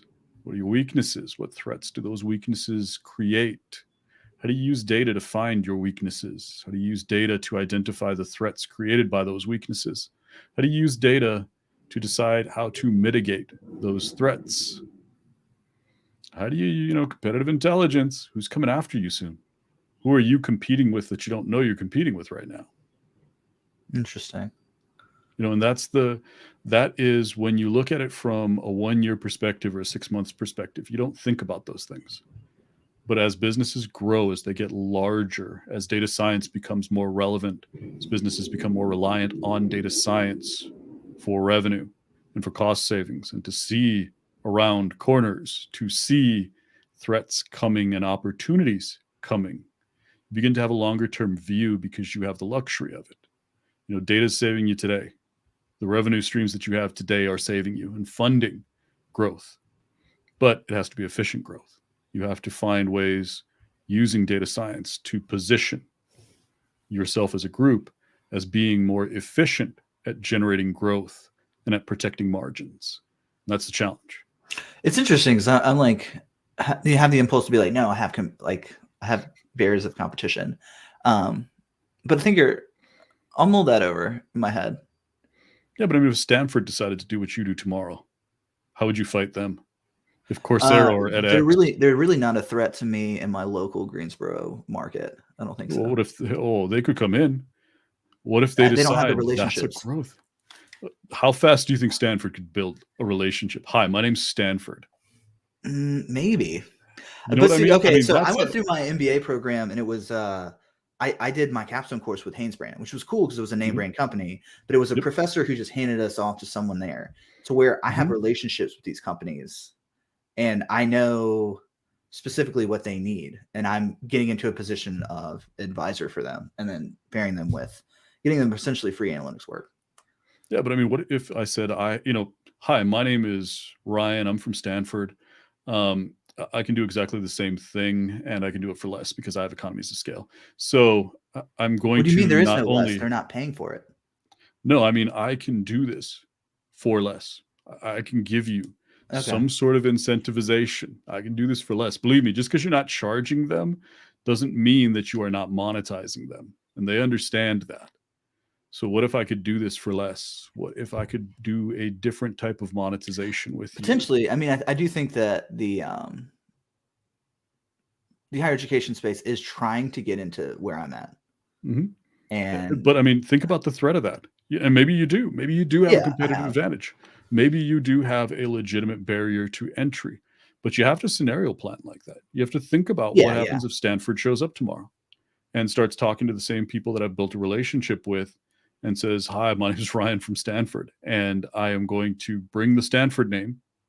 I'm going to bring the Stanford seal of excellence, and I'm going to make it cheaper on you. Yeah. Because like I said, I know it's free, but Facebook is too, and they have competitors. But they, and it's funny though, because I feel like I marvel at my own brilliance for shorter and shorter periods of time as I get deeper into this. Me too. To where I'm like, me too. I figured out a solution where 360-degree everyone benefits. But you're right. There is, because I'm still in a beta phase right now. I'm still beta testing this. So, and people are going to look for growth. And that's the thing is a lot of small businesses are about to compete with bigger businesses, maybe mid-size, to larger companies. Stanford's probably not showing up next week, but I'm using it as an example to say that you have to you really have to grab data, figure out who in the same industry is looking for growth, who can use their capabilities to jump into your industry, can kind of move across industries with capabilities to begin to compete with you. Could Google do that? Yeah, definitely. They have a university. They have a they're trying with that certification. Yep. Yeah. You're competing in one way, shape, or form with Google, and they are going to become more aggressive as they find more ways to monetize this. They're going to become more aggressive. Are they going to put you out of business? I don't know. And that's the scenario plan. What would you do? How would you adapt? How would you survive that? And that's I feel fairly confident I could pivot into a different direction. Well, that's the blue ocean. Okay, so Google, you want this? Yours. Why don't you just buy it from me? That's a strategy. So when they come knocking, have something that's so well developed, it's cheaper for them to buy it than to build it themselves. You can hand it off. That's what I did with my first business. And you can think about this more strategically. And that's, like I said, that's why I teach strategy, is because it changes your relationship with your business, with your career, with data. I mean, it changes the relationship that you have with pretty much everything that we do as data scientists. It's interesting. I feel like I'm just starting to scratch the surface of this, to where I am no longer in survival mode, and I'm like bumping up to, all right, well, actually in this place where it's like I get to wake up when I want, I get to work on what I want with who I want when I want. I mean, I'm like, actually, what would you call that? I'm like manifesting that whole secret thing, right now. And it's funny because you know what really bumped me out is that I still want things. It's just the wanting did not go away. No, it never will. Yeah, I thought I could. Didn't you say that there's some people who will learn something and then immediately like get complacent, and then I'm just not that person. It's like there's something there that's I want more. In fact, I would say my ambition has grown with my level of success. That's why I'm saying the next threat, because you have more now. Yeah. And so, what it would take for you to be happy when you went through your first crisis is probably going to be about 100th of what it would take to make you happy when you go through this one, what's coming through. And so that's the problem. I think I'm up for the challenge, though. You call me on a good day. Everyone is. Everyone's up for the challenge. It's that decision, because you're looking at your long-term goals and you're deciding, I'm going to do this. And then you solve one problem at a time. Just break it down, one problem at a time. You solve enough problems, your business stays up. You don't solve enough problems, time to get a job. And I know a lot of people who've started businesses who they had to go get a job, but there's no shame in that. You get to start up again. Once you get back up. I've been working out of this co-working space in downtown Greensboro, and it's fascinating seeing the turnover. It's like every year there's a fresh crop of like bright-eyed, bushy-tailed young entrepreneurs, and then I get to see their mental health deteriorate over 6 months to a year. It's terrible, but they had this like idea, and they're so in love with it. And then that's the problem. You got to pivot quick. Yeah, move. Yeah, that's true. All right. Well, we've almost been talking for 2 hours. I didn't know it was gonna run this. It's been a while. Yeah. But I really enjoy your company. I like you've got an interesting perspective, and I want to know. I'm hungry to learn more about. And I feel like, unfortunately, the people who are in the data science space, I think would kind of are really interested in this. I'm afraid like the main kind of people trying to get their first analytics job might have gone like it's a little different. I mean, if everyone that was at that stage could take this mindset forward and treat themselves like a CEO, even when you're in education, even when you're a freshman in college, if you could treat yourself like a CEO, build a strategy, figure out what your long-term goals are, figure out how you're going to get there, how you are going to first begin to monetize that initial big idea, your business model, and then where you are, scale. I mean, that's the next thing. Now that I got something, I need to scale it. And then you got to protect it. And then, and so it's this, what do I have to do? One problem at a time. And if you could start that, if I'd have been this smart when I was 20, that first business would have done a whole lot better. And, in 20 years, I'm going to look back at this and say, man, if I had just been this smart. And it's just evolution. You always start out feeling like an idiot, but it's strategy that gets you through that. And that's what got me through it, and gets me through all the times where I feel like, wow, I'm failing at this hard, but there's a reason, and I'm going to learn from it, and I'm going to get better. So if I could teach, I wish people at the very beginning of their career understood the power of these concepts. I wish I had. Yeah. I was too hard-headed. I wouldn't have listened. I wouldn't listen. Yeah, I wouldn't listen. We all are. It's funny because I'm in academia. I was a terrible student up until grad school. Is that the truth? I was just like, I was just interested in other things, And then it was like, oh, you need to sit still and look at this board. It just didn't grasp me, I'm looking down because no, that wasn't me. All right, Ben. Well, I'm gonna hop off, but this was an All right. amazing conversation, and I wish you luck. So it sounds like you got Thank you. quite a bit on the burners there. Oh, let's hope so. Let's hope it stays this way because it's one thread away. It always is. That's true. All right. Well, I'll see you. Take care of yourself. Bye.